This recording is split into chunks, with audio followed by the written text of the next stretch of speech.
This week on the Q&A podcast, prosperity gospel scholar Kate Bowler discusses her memoir, Everything Happens for a Reason, in which she reflects on being diagnosed with stage 4 colon cancer at the age of 35. This program originally aired in 2018 and was hosted by C-SPAN's Brian Lamb. Hi, I'm Michelle. I'm the executive producer of C-SPAN's Washington Journal, and I'd like to tell you about a new effort on our part. We're asking our listeners to help support C-SPAN's nonprofit operations. It's easy to do. Look for the donate button on our website, c-span.org. Your financial support allows us to offer our unfiltered coverage of Washington, history, and nonfiction books everywhere people are consuming news and information these days. Our cable networks, the web, a mobile app, daily newsletters, and of course, C-SPAN Radio and our many podcasts. Please consider supporting that effort by making a tax-exempt donation today. Visit c-span.org/donate. Thank you.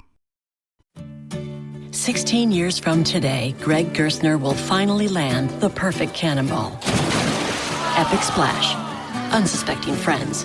A work of art only possible because Greg is already meeting all these same people at AARP volunteer and community events that keep him active and involved and help make sure his happiness lives as long as he does. That's why the younger you are, the more you need AARP. Learn more at aarp.org/local. Ow. Those uncomfortable things we do for beauty. Oof.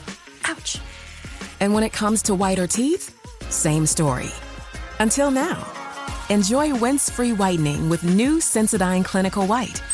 You'll get clinically proven whitening technology in an enamel-safe formula for 2 shades whiter teeth and 24/7 sensitivity protection. Sensodyne Clinical White, a whiter smile without the wince.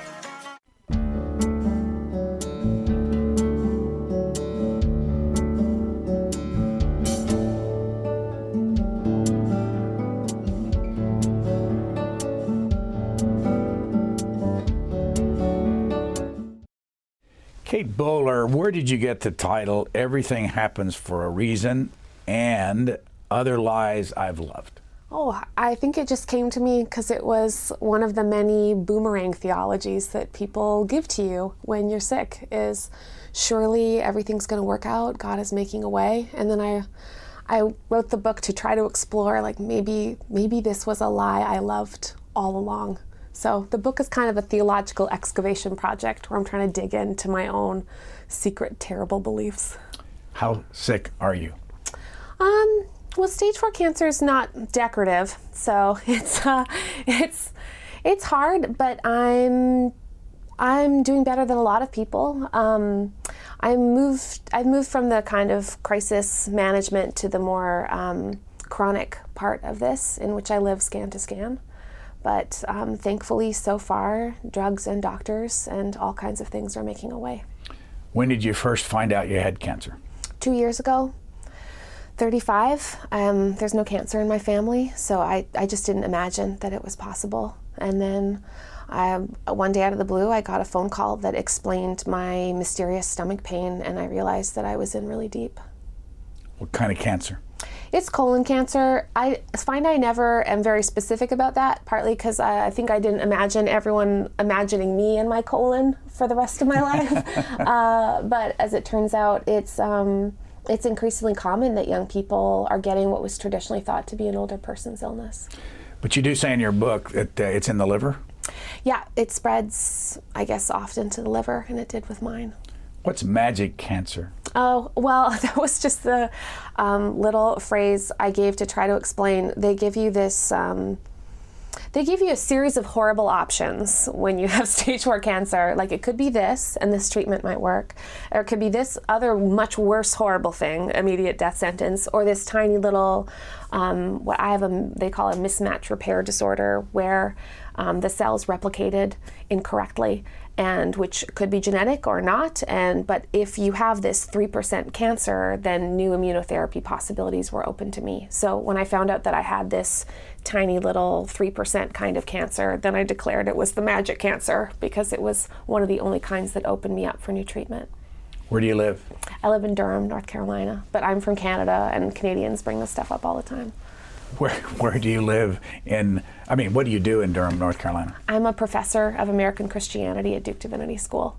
So I teach do-gooders of all kinds, pastors, nonprofit workers, just people with hopeful thoughts when they stare at the horizon. It's a lovely place to work. What do you actually teach? I teach the big survey courses, so the kind of Puritans to megachurches courses, and then I do smaller seminars. So I'm a specialist in modern American Christianity, and then for the last 10 years I've been studying televangelists and megachurches and just people with beautiful hair. I want to show you a picture that you have on your blog site of your husband Tobin and your son Zach. Yeah. How old is Zach in that picture? That's his baby dedication. We all grew up Mennonite, and so he has an I Heart Anabaptism onesie to just make clear that he is being dedicated and not baptized, because otherwise all the Anabaptists would immediately reject us. He is just, I think he was 9 months or something. And that's in Tobin's parents' backyard among all Mennonites. What's a Mennonite? They are people who love to talk about their suffering. They came out of Menno Simons was their leader in the 1700s, and they moved largely communally through Germany and then Russia, and then a whole bunch of them moved to Canada in the late 1800s.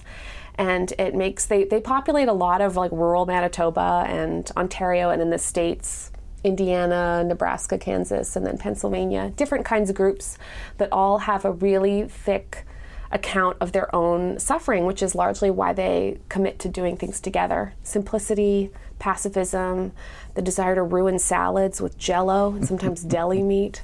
I've always gone to a Mennonite church, and I found that they are my very favorite people to be wonderfully sad around, because they almost expect it. What kind of things do Mennonites do that, let's say, Baptists don't or Catholics don't? Sure. Well, I think they're most famous for their pacifism.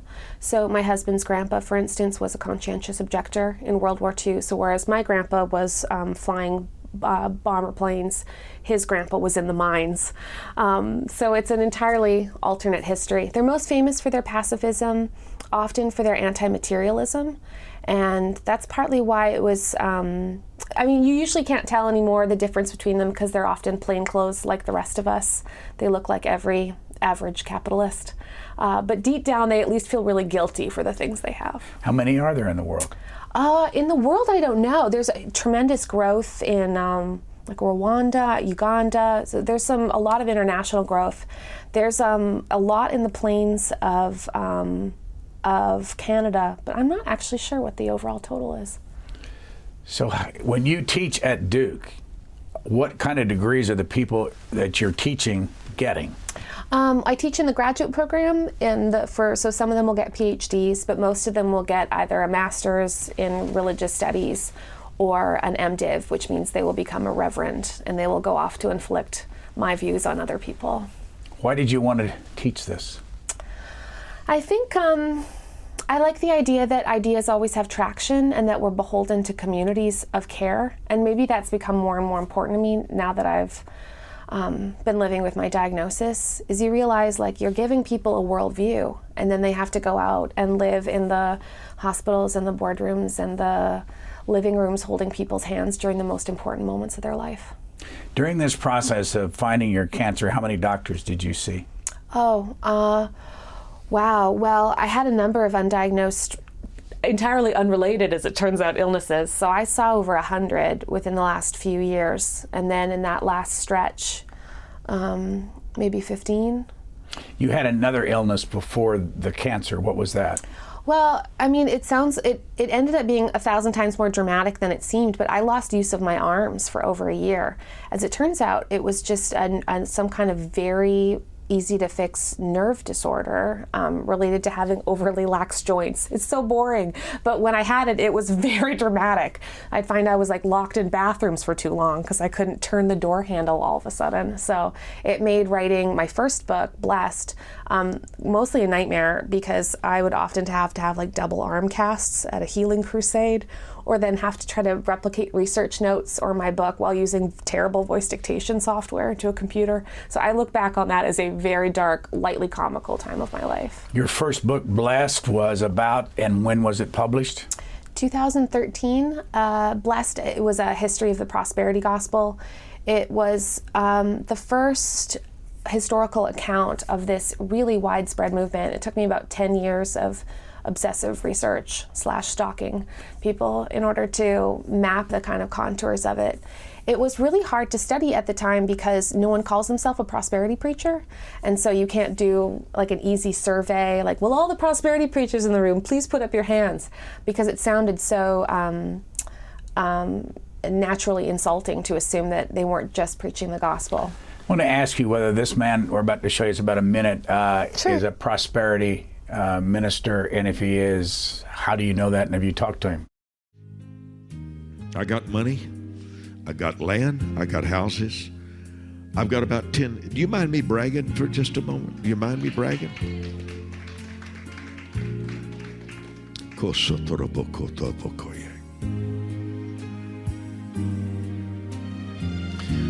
I don't have anything God didn't give me. Everything I have came from God. If you were my protege, if I wanted a debt-free house, I would do what I did. I sowed a seed equal to 1 month's mortgage payment. A preacher said if I'd sow a seed equal to my monthly house note, my mortgage, that's the word, mortgage, it was $3,400. He said I'd have a debt-free house in 12 months. I didn't see how that could be, but I got my debt-free house in 8 months. Oh, Mike Murdock. Yeah, he is one of the most unrepentant of prosperity preachers insofar as he really doesn't mind talking about money all the time. So if anyone's up too late, they've usually watched Mike Murdock on 24-hour Christian TV. He's a famous kind of old school prosperity preacher when it was uncommon for Pentecostals at the time to really talk that much about money. And Mike came along and talked about it all the time and sold like 7 secrets to 7 kingdoms. He does a lot with kind of spiritual numbers. Like you can see him running the spiritual math for people. If you will give me this much, then God will reward you in this way. Based in Texas, talks about a seed. Yeah, so it was a new language. It was pioneered largely by Oral Roberts, who is the handsome and charismatic founder of Oral Roberts University. And he really pioneered this agricultural language. The idea is kind of genius insofar as it helped explain how money was supposed to work when you give it to someone else. And the idea was your donation is then a seed, and you have to plant it in the ground being the righteous pastor. And then, of course, there's a time of waiting. And Oral Roberts wrote his first book, I think in '63 or something, called The Miracle of Seed Faith. And it explained, like, every good believer is almost like a spiritual farmer and has to learn how to live according to these seasons of sowing and reaping. But it also really helped explain what happens when you give money and then you don't see a return. The answer is it's still in the ground, and then you have to pray for the rain and the seasons to change so that you can finally receive your harvest. How much of that do you believe? Oh, none of that, yeah. But I think that was partly why I was trying to remain so open when I was doing this study. Is someone like Mike Murdock is like the caricature of that late 80s televangelist who weeps in front of the camera and asks for donations. I mean, he is the caricature.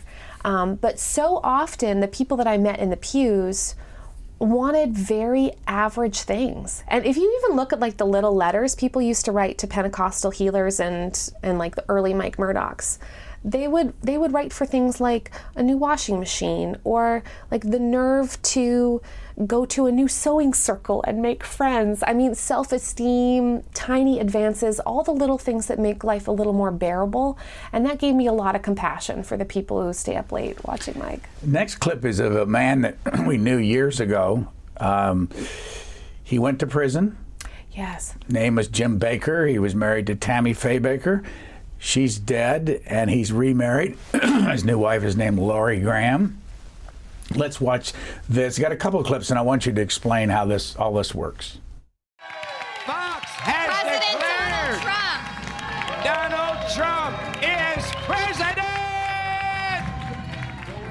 I did. This was a miracle, not by man. God called him to do it. And I'm going to be bringing the prophets in, and we're going to talk. And those who prophesied, and those who watched this thing, because it's the hour of the church in America again.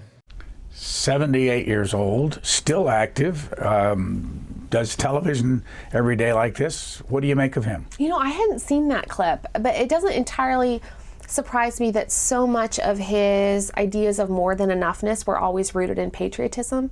And it's this, there's a slice of the prosperity gospel in which republicanism and a sense that the prosperity gospel of both the individual and the nation are connected that come together in someone like Jim Bakker.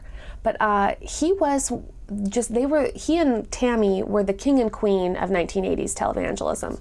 They had the most watched Christian program. Their theme park, which they called Heritage USA, that was built right around the border of North Carolina, South Carolina, was meant to be this expression of their jubilant more than enoughness. So you could come and slide down the water slide and then watch a live taping of Jim and Tammy in their living room. Come on down. And they called everyone family.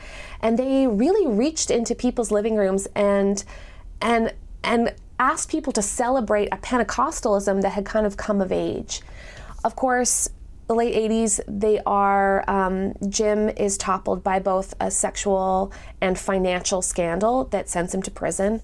And weirdly enough, I ended up meeting a number of the people that he had met while in prison when I gave a talk at as it turns out, the prison where he had been, the federal prison where he had been held. And so I was giving this history of the prosperity gospel talk, and normally I usually have to talk people into caring. And then a bunch of the guys at the back just put up their hand and were like, "Oh, we knew Jim." They had all kinds of stories. Did you interview him down? He's now near Branson, Missouri. No, and he, I've never met him, though I'd love to. And he wrote a book called "I Was Wrong," saying that he repented of much of his prosperity theology. But then, as you can see, he's a natural salesman and went on largely to sell dehydrated foodstuffs for the elderly on his Hold new it program. right there. Oh no, it's happening. These are so people know when they watch it. There's the big buckets, Yes. And if you keep your eye on the screen in the left-hand corner, you can see the more buckets you buy, the more money you pay. But it's a bargain the more you buy. But anyway, this is Jim Yes. Bakker selling the buckets. All of this food, we're going to extend another couple days because I just feel like we should. It's 4 months worth of food, so you really only need 3 of them to make a year of food. That's so right. we actually give you 4 buckets. So hey, This food lasts up to 30 years on your shelf. And that's what's And America. these are great because they're even waterproof. So even if you are in a flood and it gets wet, And all shipped free That's right. today. and you're getting 10,472 servings. So you're getting a lot of food. A lot of food. Yeah, it is. For those grandkids. Grandkids and $3,700 for that. What do you think of that? And why do they do this? Well, I mean, it is, I think a very pragmatic reason is that he was from day one an amazing salesman. And he used to say, I could have been anything, but I just ended up selling the gospel. And if you watch, so I actually have hundreds and hundreds of hours of old PTL footage that I watched for the research of the book. It was also fun because whenever Tammy Faye sings, my son dances. It was this kind of round robin of different entertainers and speakers. And it really showed you how little they actually preached and how much it was this carnival family atmosphere and very often pitched toward the elderly. And so for him to go from a prosperity theology of there's more than enough, just donate to me, to a more scarcity model in which there's not enough, also give money to me, it shows how incredibly pragmatic and adaptable its preachers can be. In your current condition, stage 4 cancer, what would you not believe if a minister says to you, this is the future? What would turn you off? Well, I mean, and one of the things I did learn from Pentecostals was their sense of wonderment and openness to the idea that God can do surprising things. So I try to take that in a spirit of generosity, but so often it's incredibly prescriptive. And if you do give this donation, then here's this miracle oil. A lot of transactionalism. I get a lot of that stuff in the mail still. Do you believe them? I mean, no.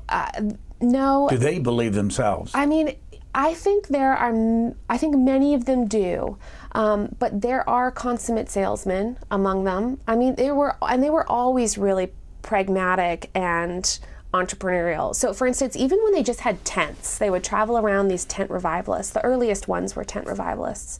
When they were done with a tent, either because their crowds were too big or too small, they used to cut up the tent into tiny little squares and then sell the pieces as if all the spiritual power had been absorbed into the fabric. And like, it goes to show you that at every stage, they're both promising something like a tactile reminder that people want. Like someone like me, when I got very sick, right away, I wanted things I could touch and feel, little reminders that I was still myself. And I can see why these very material faiths really catch on. At Mayo Clinic in Florida, we're conquering the unconquerable. Using artificial intelligence and data, our experts can create a personalized gene roadmap just for you, customizing your cancer treatment, giving your body exactly what it needs to fight the disease.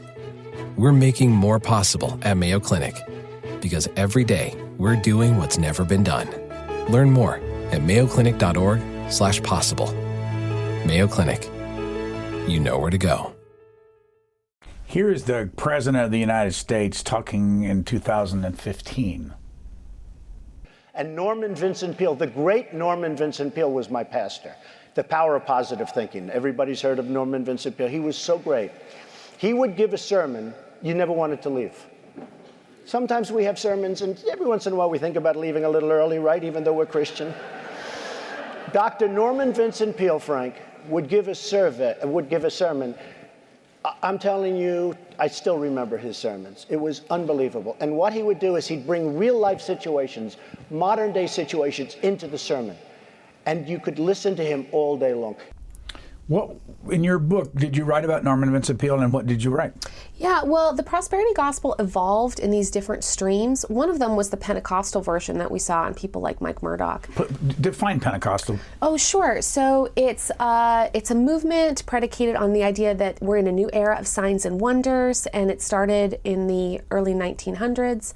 And it most often looked to healing and the gift of tongues, so an unknown language. So like in some of the clips, you'll see people switch to what doesn't sound like intelligible words, and it's supposed to be a spiritual... We heard Mike Murdoch talk that way. Yeah, I mean, it's called glossolalia, and it's in some versions, it's supposed to be a translatable language, but in most iterations, it just sounds like syllables that seem random, but they believe is a spiritual heavenly tongue that's given to them to communicate with God. So Norman Vincent Peale. So Norman Vincent Peale doesn't come from that Pentecostal strain. He comes from what looks like mainline Protestantism.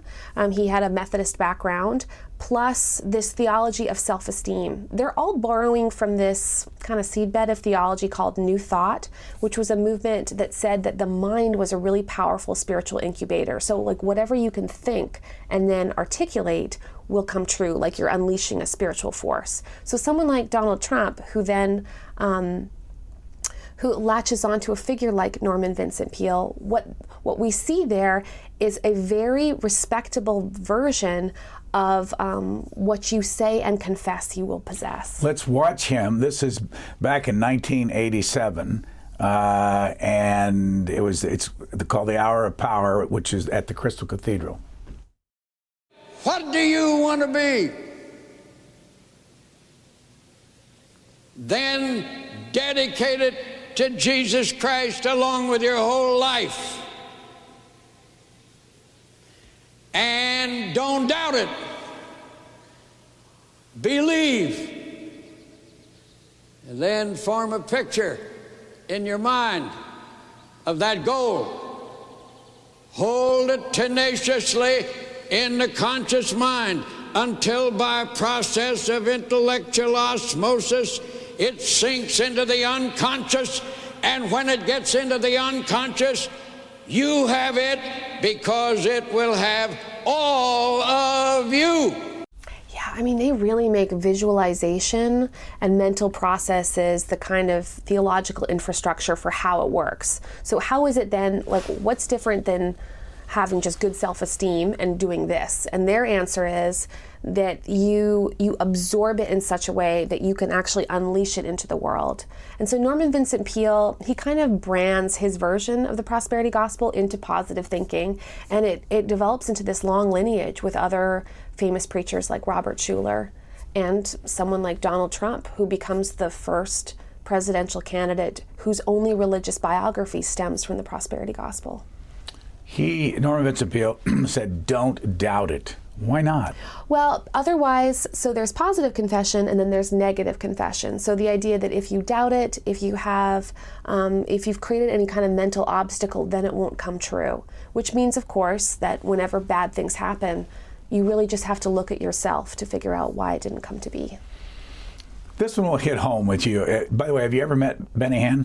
Yes, I did. I went on a trip to Israel with Benny Hinn and his 900 followers for that trip to Walk Where Jesus Walked. And he was originally from Israel. Yeah, he's also a little bit from Canada, a little bit from Israel, and lives in the States. He has a complicated biography. When you say 900 of his followers, that's the only 900 he's got? Or No, they take these really big tours. So you go with 1,000 other people in 30 giant tour buses, and then you travel around Israel. You pay a lot of money, and that's partly why I was interested, is like, what kind of person is financially investing in a faith healer, and what are their hopes for an experience like that? Why do you call him a faith healer? So his specialty is the idea that if you believe enough that your body will reflect the glory of God and be restored. And so he also has a strong financial message, but he's most known for his faith healing. Do you believe him? Benny Hinn is not someone I have a lot of intellectual and theological affinity toward. I've seen a lot of Benny Hinn. He's one of the pastors that I watch the most, and he's often the most dramatic. So he's the one on YouTube where, he'll raise his hand, and then you'll see 100 people fall over at the same time. And his very dramatic approach to faith healing is one that I often found to be somewhat manipulative. Here, you're only going to see one person in this one. This was December 18th, 2017. Benny Hinn. I rebuke that cancer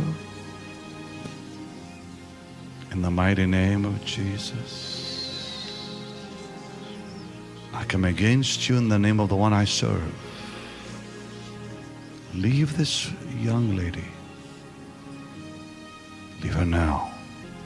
In the name of the Lord my God.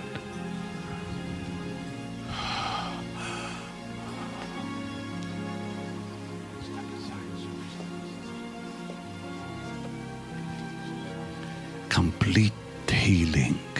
It's really gone, right? There's no pain in your stomach, right? Okay. Well, then that's real. When I see something like that, I can only see it from her perspective.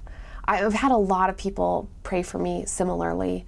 And as a Christian, I believe that Christianity has a very long tradition of divine healing. So I certainly don't think that it's not possible for God to heal people. But you can see how quickly he moved from praying for her, he as the anointed vessel of God, and then his confidence in himself as that vehicle, and then the idea that because she didn't have pain in that moment, that she's definitely healed. Have you ever seen one of these where somebody stood up and said, no, Dr. Hinn, I got pain where I had it before? Yeah, I saw one. Well, it was for financial healing, and it was in the recession. And they were asking for, it was at this big convention center, and it was one of Hinn's proteges. It was Paula White. And when they said, we need donations for this and this and this, one person in the back just started yelling, "We don't have it." And there was this horrible silence and then laughter, because the truth was, it was a financially exhausting time. And then what the response was a 10-minute sermon berating people for lack of faith. Our next clip happens to be Paula White, oh, great. which I know you didn't know. Who is she? Paula White was a spiritual protege of Benny Hinn and also T.D. Jakes, a famous African-American preacher in Dallas. And she's now most famous as Donald Trump's personal pastor. But she has a large megachurch in Florida called Without Walls, and she is a chipper preacher of More Than Enough. Have you met her? No, I haven't, but I've been to her church and I've seen her live a few times. Was that when you were doing your research? Yeah, that's right.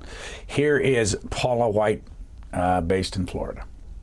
So at the beginning of this year, I want you to make a commitment. The first hours of your day, give to God. I want you to spend time in prayer. I want you to spend time in His Word. But it's crucial because He says, do not come before me empty-handed. For your first fruits offering, and first fruits is the full of. It's not the tithe. Tithe is 1/10 of your gross income. It's the first tenth, not just any tenth. That's why it redeems the curse. But the first fruit is the whole of. Many of us bring one day. Some of us bring 1 week. Some of us bring an entire month's salary because we understand the principle of all first belong to God.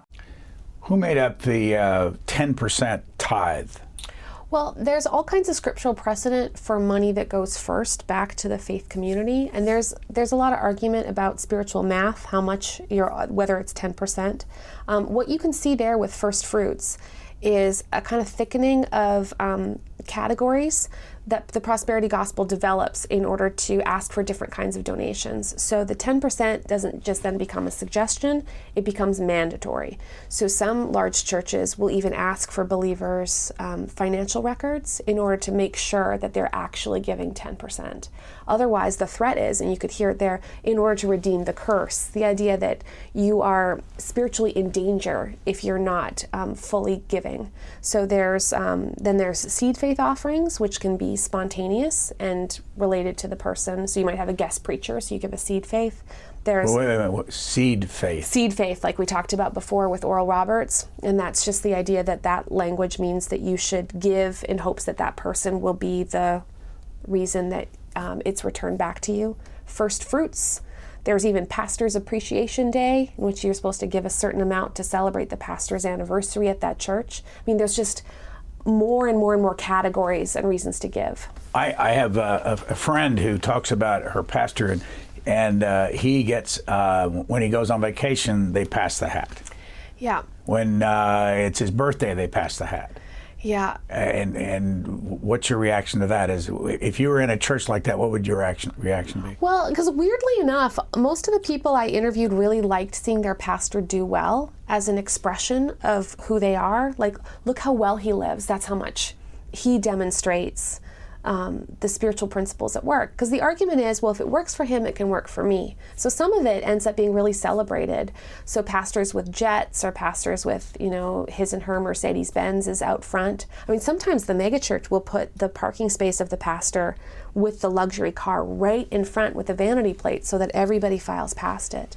They're certainly not hiding it. Well, what would your reaction be if you said, I need another $1,000 for you, and you see him with a gold Mercedes and all that? I mean, Oral Roberts, I remember I was down there one time years ago doing a story, and he had 2 large Mercedes in his outside of his home.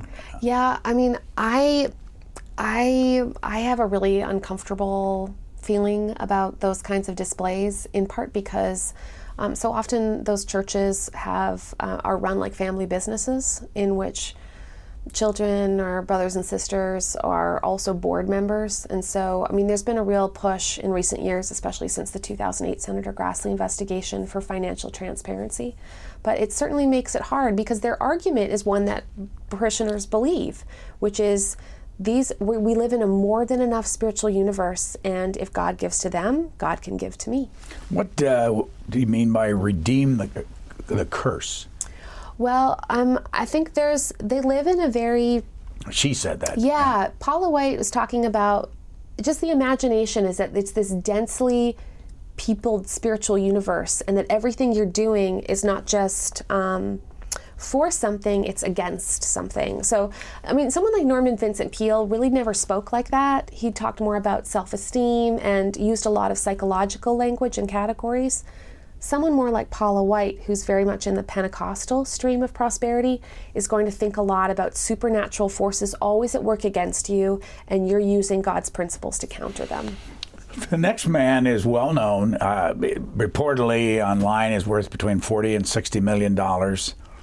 He has a 17,000 square foot home.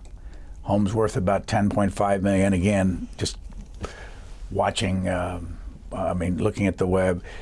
And he sees, I think I wrote down something like 52,000 people a week that he stands in front of. Anyway, here he is, Joel Osteen. We installed large floodgates all around the building.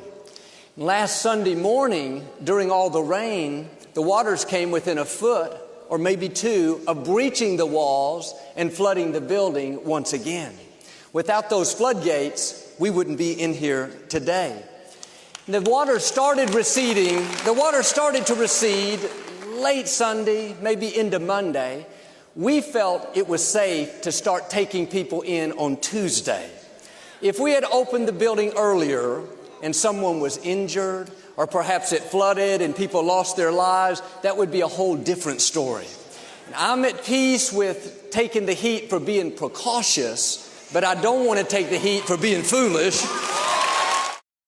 What do you think of his story? I mean, he got beat up over Harvey when he didn't let people into that former basketball arena.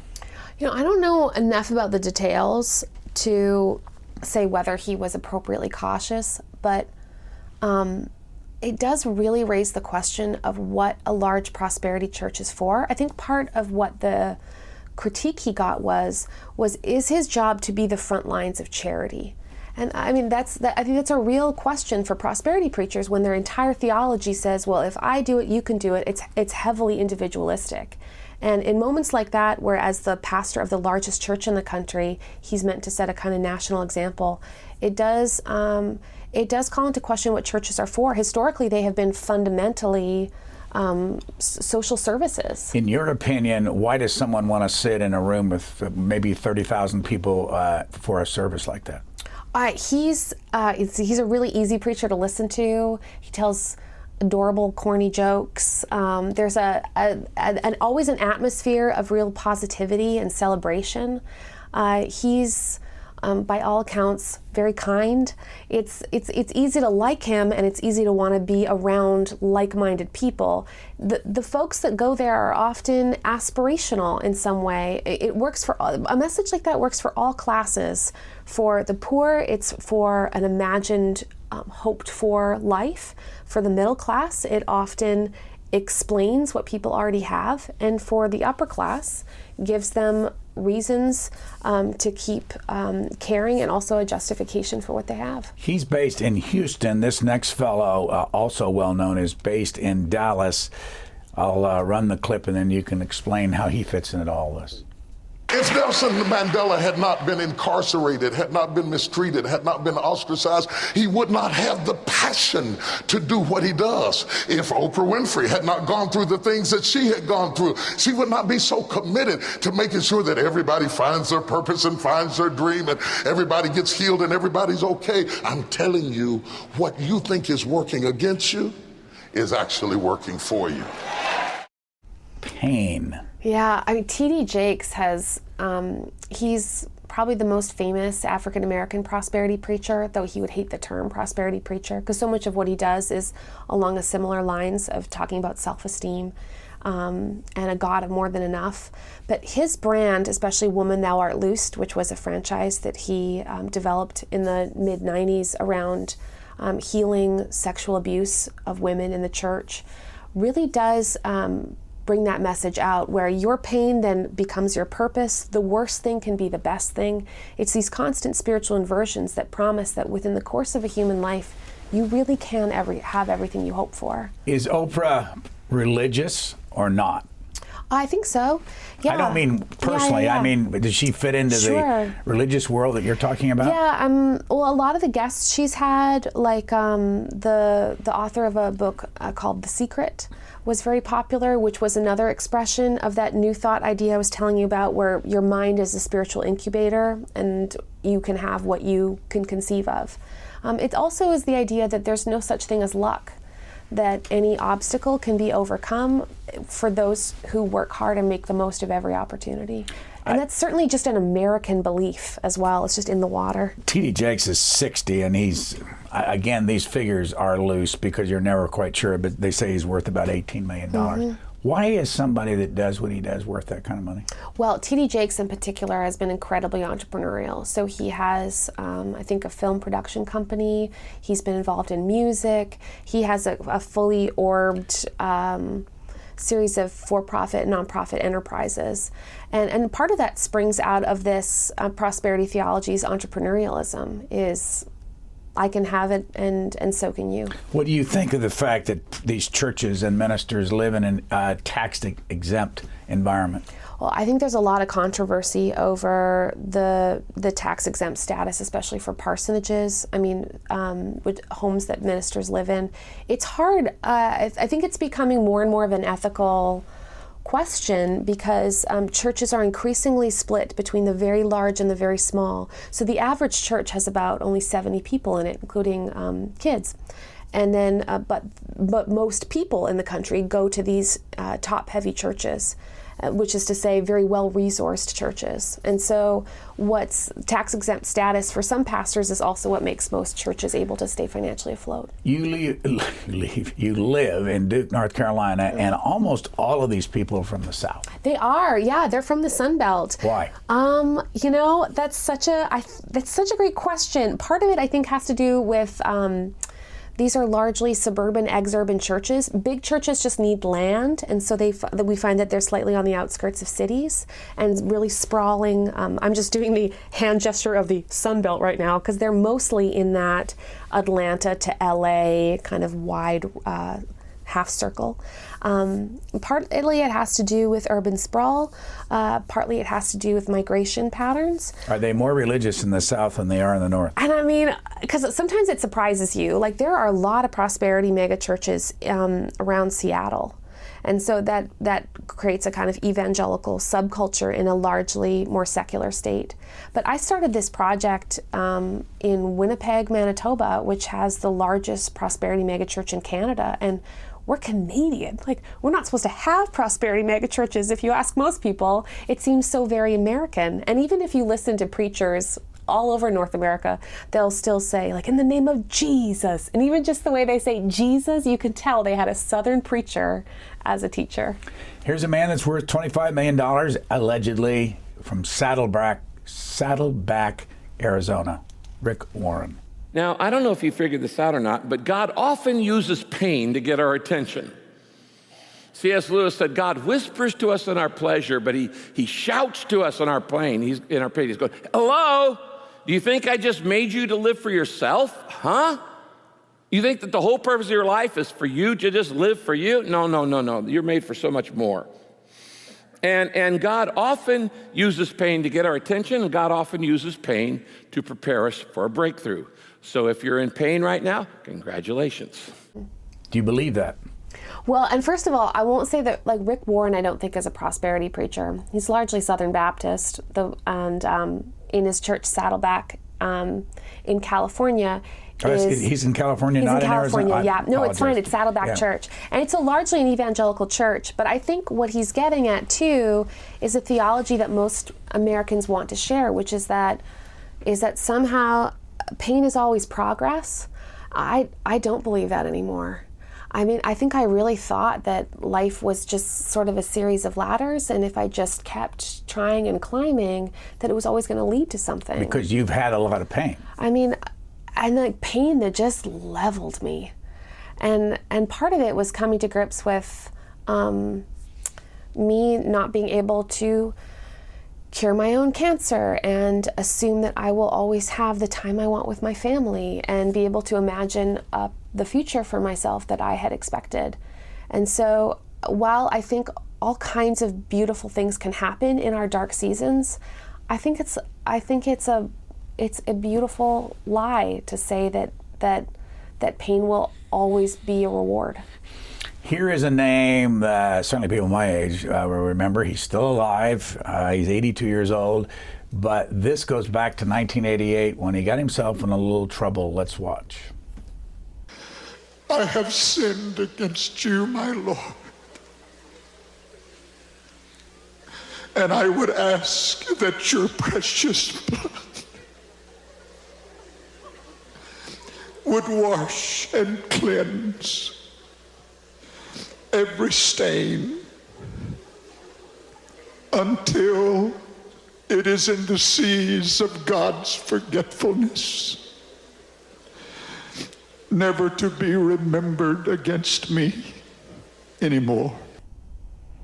You know, that apology, like it defined in people's minds the caricature of the televangelist. Jimmy Swaggart. Jimmy Swaggart, and he was an incredible orator, Assemblies of God pastor. Still going. Yes, and with his son Donnie. And what's so fascinating is he started off as a prosperity preacher. He decided he thought it wasn't true anymore, which shows you the internal wrangling inside Pentecostalism around whether or not it was the same thing as the prosperity gospel, and which it isn't, but there was internal division. And he was, by the time of his own fall, involved in a very heated series of rivalries with other preachers. Didn't he out another preacher for being with a prostitute? You know, there is an amazing book by about PTL that just came out by Professor John Wigger, and it shows you this incredible, the underbelly of that story, in which so many of them were trying to sabotage the other, and then they all went down. Yeah, and he went down because the people that he was against outed him, and he went on over several years to be with prostitutes. Yeah, I mean, it ended up being mutual damnation. Why do people go back to people like this? Well, and I think you can see it in the apology is Christianity, of course, has inside its own theology, like that if you repent, you can be saved. And so people, when they fall, they can immediately just apologize and make an about face. And two, these are really personal figures to people. If you watch the same person, that face for such a long time, you feel like you know them. And so even when Jim Bakker was being hauled away to prison, you had people at the courthouse like weeping and pleading for him because he was like family to them. The next man died in 2009. He was 74 years old at the time. He may have been, you can tell me, the original prosperity minister. Too many religious people are taught to believe that they don't deserve anything. And some religious people even pray that prayer, "Oh Lord, I know I'm not worthy." Anything that you don't feel you're worthy of, you can't have. Anything that you feel you do not deserve, that you're not worthy of, you automatically cut yourself off from that good. Reverend Ike. I mean, he was a very popular preacher in the 60s and 70s and then through the 80s. He was, and it goes to show you how the language of prosperity can be incredibly empowering. So he was talking to people who had been raised in a Jim Crow era in which Black Americans were told they could never have enough, let alone more.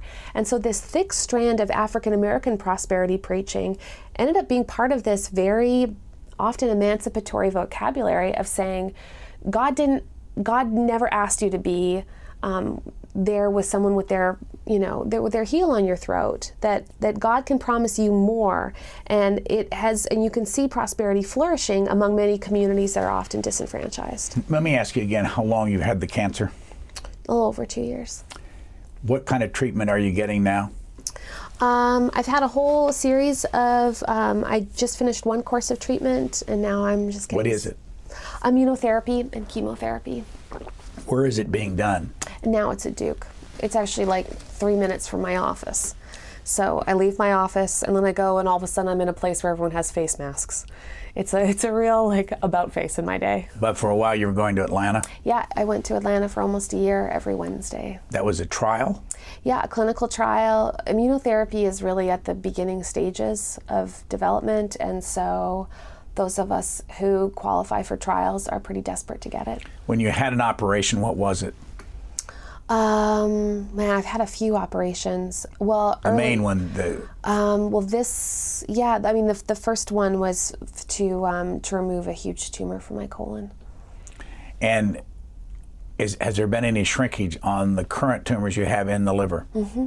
Yeah.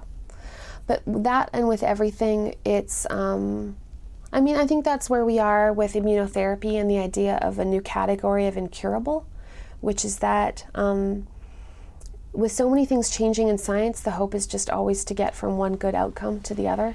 And so that's why I always try to explain, like, I'm not terminal. It means I'm not necessarily going to die right away. I mean, we all die. Like, God, that might be news to some people. But the hope is always to just try to, like, find the next vine that's going to swing me over the deep and hope for the best. Christopher Hitchens, who died in 2011, had cancer, had esophageal cancer, and all through that period, people kept saying, will you believe in God now? Because he was an atheist. We interviewed him with a year before he died, and here's what he was saying. A very large number of people have asked me, doesn't it change your attitude to the infinite, the eternal, the supernatural, and so forth? And I've said that I really don't see why it should. I've never thought of it as a particularly searching question. I mean, I spent a lot of my life deciding that there isn't any redemption, that there's no salvation, that there's no afterlife, that there's no supervising boss.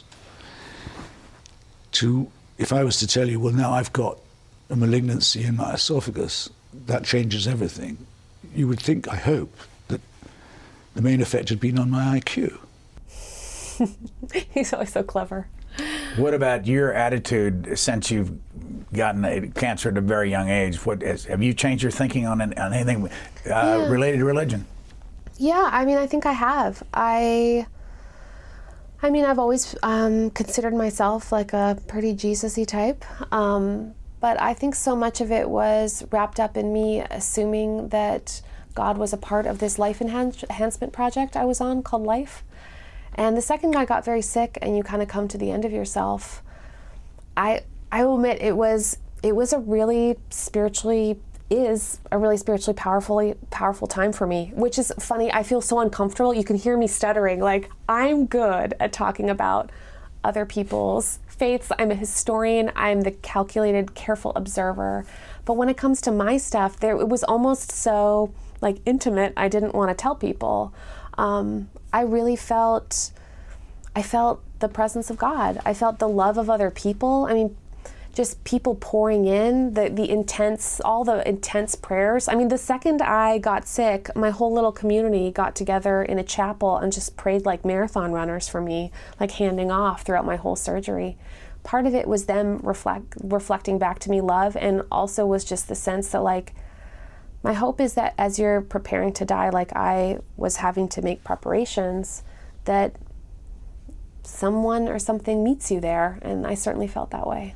Here's one of the few times you see one of these ministers challenged. This is back in the 80s, but it's about a man that lives in Ohio by the name of Ernest Angley. Yeah. He's today 96 years old.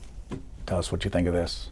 To you, if you don't believe in miracles, can deal with so many people, heal so many people when other preachers can't. How do you have that special knack that you can do that? I don't have a knack, sir. If you're going to talk like that, I won't give you an interview.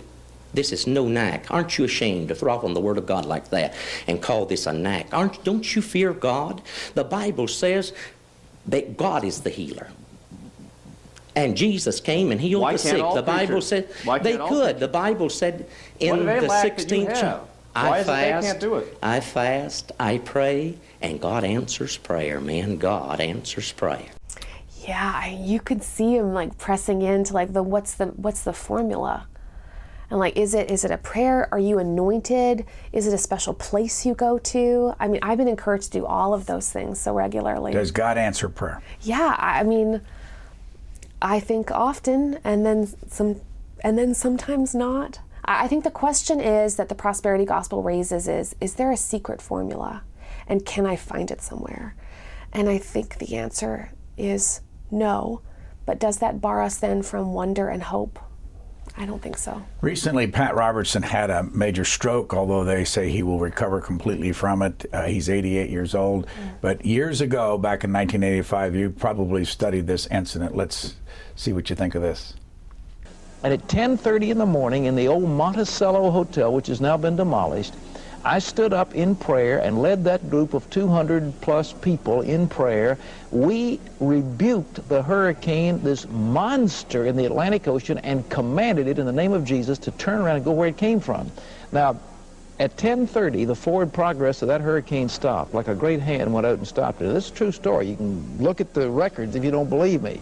Oh, it is a wonderful arrogance. I mean, just the sheer hubris of it.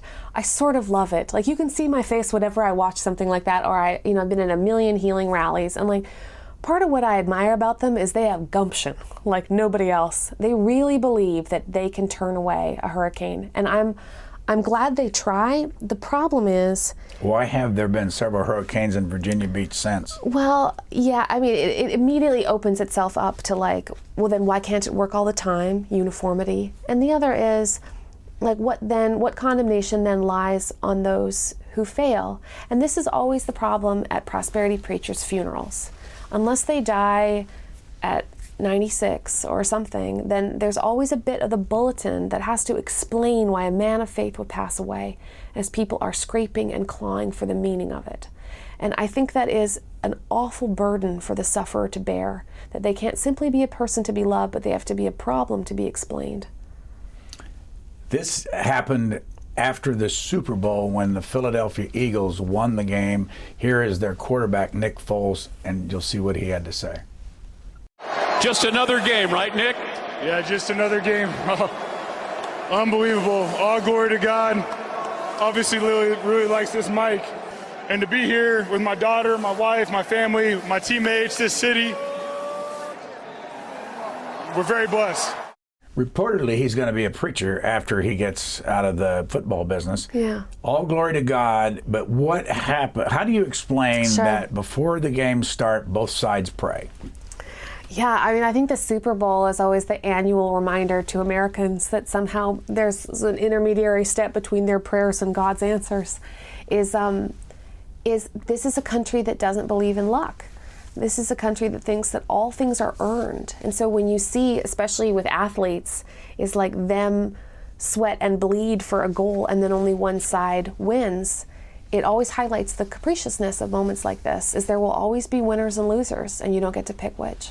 We don't have much time, but I want you to please tell this story before we close down, the story of the preacher's wife.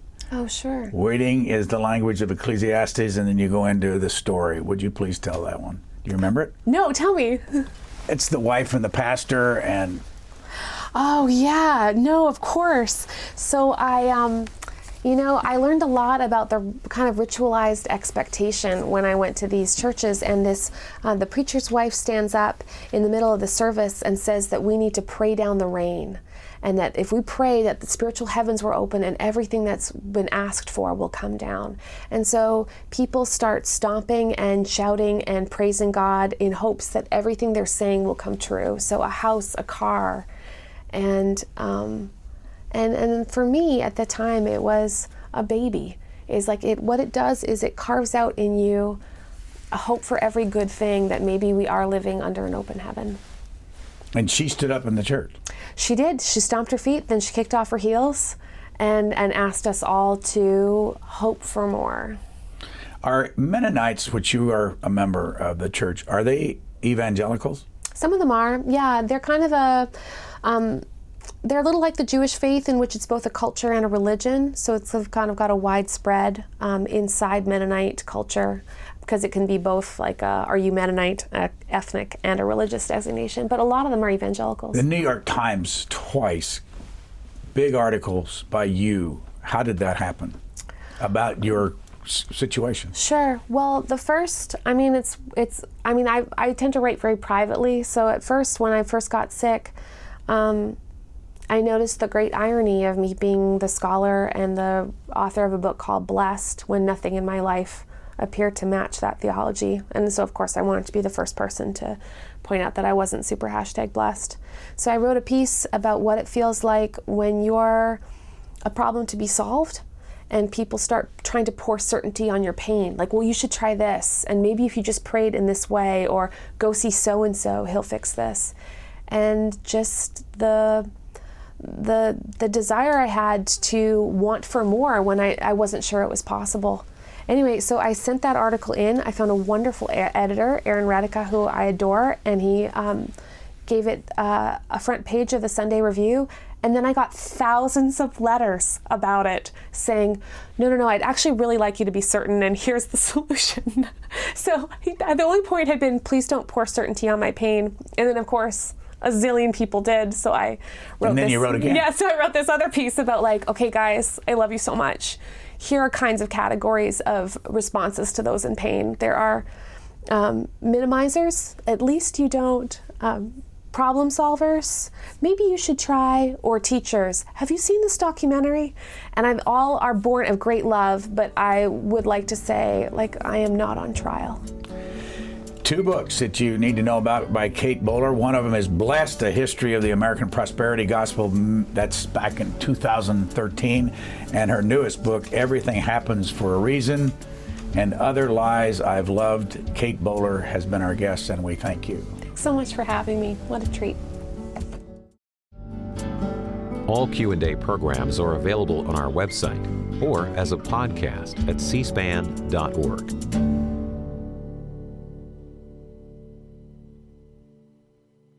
Thanks for listening to C-SPAN's Q&A podcast. We'll spend the next several weeks dipping into our archives, sharing some of our best episodes. And Q&A will be back in January with new episodes. So be sure to follow this feed so you never miss an episode.